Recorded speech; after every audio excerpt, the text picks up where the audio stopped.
I learned 3 things the hard winter I moved to Pinehurst Valley, Colorado. First, never trust an HOA board president named Brenda. Second, always read the fine print on your property deed. And third, spite is the most powerful motivator known to mankind.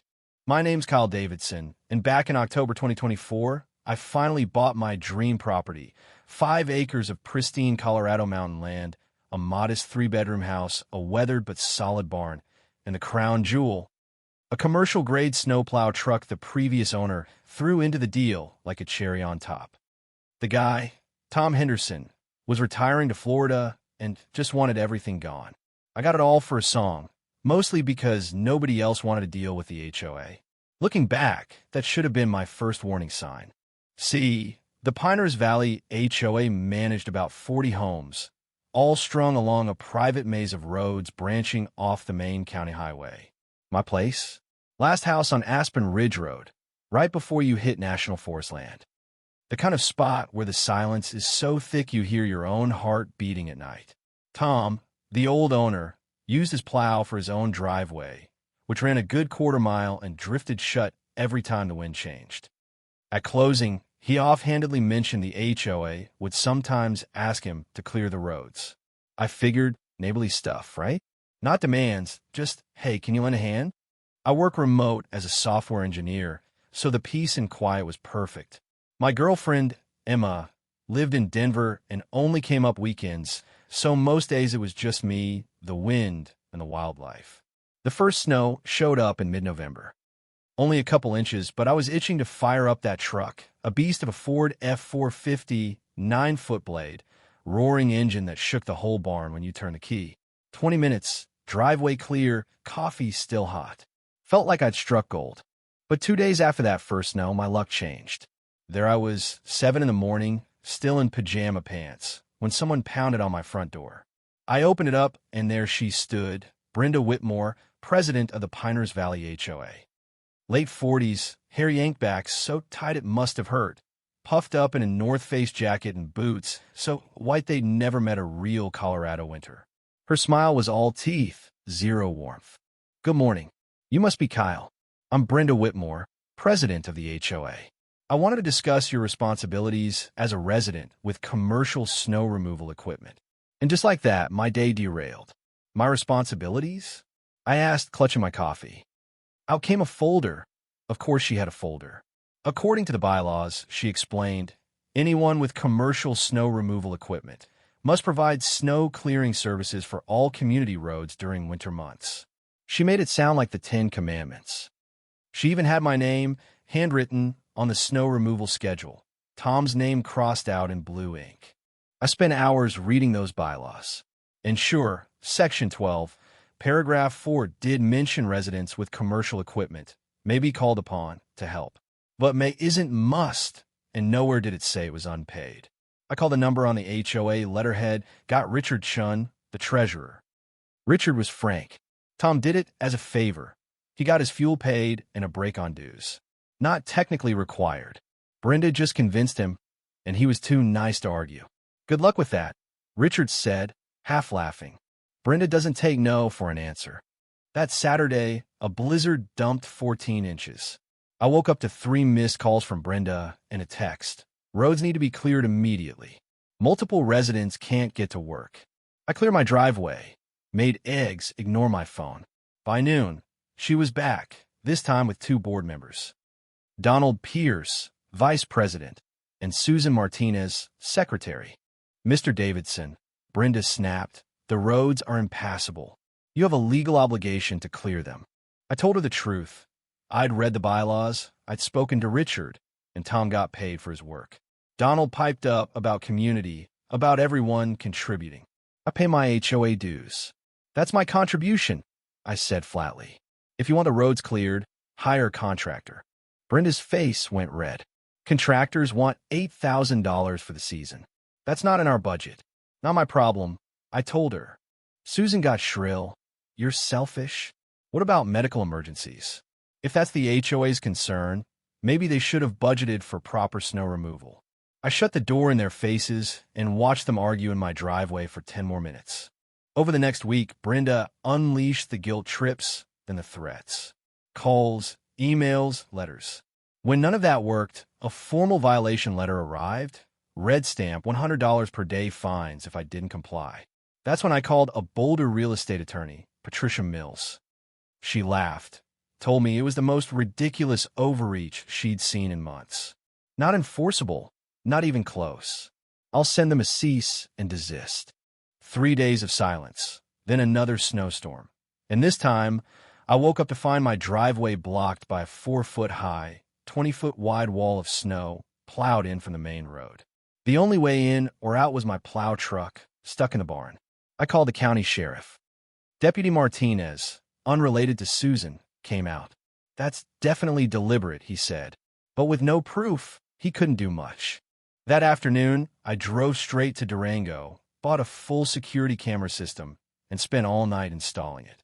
Emma visited that Friday, took one look at the setup, and just shook her head. "You're going to war with the HOA," she said. "They started it," I shot back. She asked if it was worth it, if maybe I should just plow the roads and be done with it.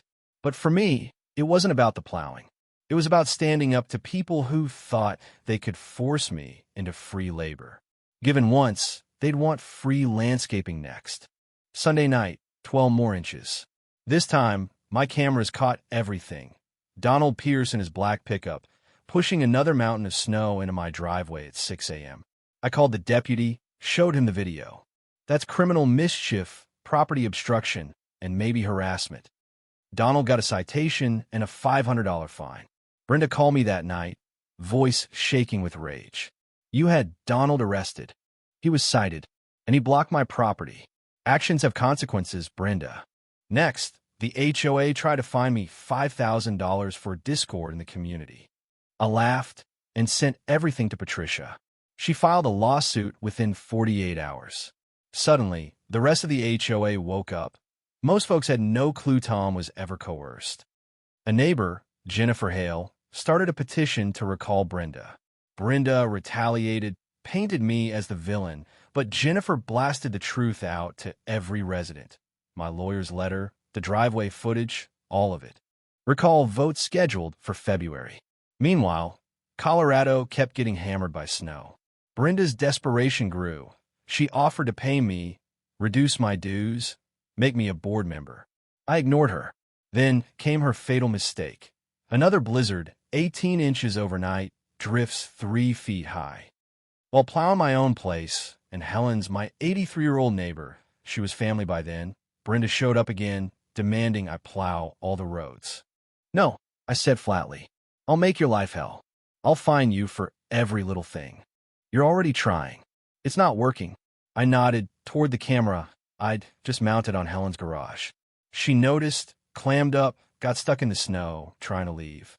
The recall went through. Brenda lost 28-7. Donald resigned. Susan lost her secretary job. Jennifer took over as president. First act, contracted a Rayall snow removal service, paid for it properly. Second, dropped all fines and sent me a written apology. I dropped my lawsuit, but the HOA still paid my legal fees. Then, in true Brenda fashion, she lashed out. My plow truck got vandalized. Tires slashed, hydraulic lines cut, selfish pricks spray painted across the hood. Cameras caught everything. Brenda, Donald, and Susan ski masks, but the vehicles gave them away. Brenda, of course, took off her mask too early. They were arrested and hit with charges. Brenda pleaded down, got probation, and had to pay for my repairs. Donald and Susan paid up and slunk away. Brenda sold her house and left for Wyoming. Donald became polite but quiet. Susan moved to Grand Junction. And Jennifer turned out to be the best HOA president we'd ever had. She rewrote the bylaws. Clear, transparent, functional. By spring, half the neighborhood came to my backyard wedding. Emma and I got married under blue skies. Helen baked a cake, and for the first time, Pinehurst Valley felt like a community. But here's where the twist comes in. After all that, I realized I actually liked plowing snow. There is something about those dawn hours, the sound of the blade on ice, the sense of clearing a path. Maybe for myself, maybe for someone else. So next winter, I offered Jennifer a deal. I'd plow, for a fair contract, market rate, fuel and maintenance paid. No favors, no neighborly coercion. She agreed. $4,000 for the season, less than the commercial guys, but honest pay for honest work. And then came a moment this whole saga led up to the legend of the 10-foot snow pile. Mid-January, another monster storm rolled through, 3 feet, winds howling, the whole county shut down. As usual, I started plowing my route. My place, Helen's, then the main roads. Halfway through, I got a call from Jennifer. Kyle, Patricia Stone says you plowed her in. She's threatening to sue. I paused, looked at the map. I hadn't even reached her end yet. She was just upset, convinced I was out to get her. She'd always been part of Brenda's old crowd. Never happy. Always criticizing, always demanding. That morning, I finished every road except hers. Took my time, did a thorough job. Finally, when I reached the decorative gate at the community entrance, Patricia's pride and joy, the one featured on every HOA flyer, I made a decision. I plowed the main road clean to the gate, then took all the excess snow, lifted my blade, and built a wall, a mountain, right in front of that decorative gate. 10 feet high, 15 feet wide, perfectly packed. I snapped a photo, texted it to Jennifer, and drove home. Phone blew up. Patricia screamed. Jennifer laughed. Sheriff Martinez came by, looked at the pile, and said, "Well, the roads are clear. The snow's got to go somewhere." The news picked up the story, a little piece about HOA drama, malicious compliance, and a snow pile big enough to hide a small car. For 3 days, that pile stood tall. Patricia tried to get it cleared, but nobody would touch it for less than $2,000. HOA rules required 72 hours notice for emergency meetings, so she was stuck. Eventually, the temperature rose, the pile melted, and life went on. But nobody ever questioned my work, my contract, or my methods again. And you know what? The real victory wasn't the lawsuit or the contract or even the legendary snow pile. The real win was realizing that sometimes the best way to push back against bullies is to follow every rule to the letter better than they ever did themselves. I never set out to be a hero. I just wanted peace, respect, and maybe a little justice. What I got was a community that learned how to work together, a reputation for doing things right, and a painting. Yeah, someone actually painted the snow pile hanging on my office wall. Emma asked me once if it was all worth it. The stress, the court dates, the drama. I looked at that painting, thought about Helen, about Jennifer, about the neighborhood barbecues and Christmas cards, and the way people wave now when they pass. And I said, absolutely, because some things you just have to stand your ground. So let me ask you, where do you draw the line? When does standing up for yourself stop being petty and start being necessary? If you've ever fought your own battle with power, with rules, with the people who think they can push you around, let me know in the comments.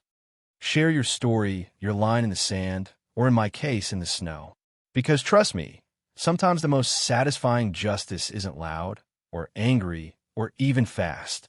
Sometimes it's just a big, beautiful pile of snow, 10 feet high, placed in exactly the right spot at exactly the right time.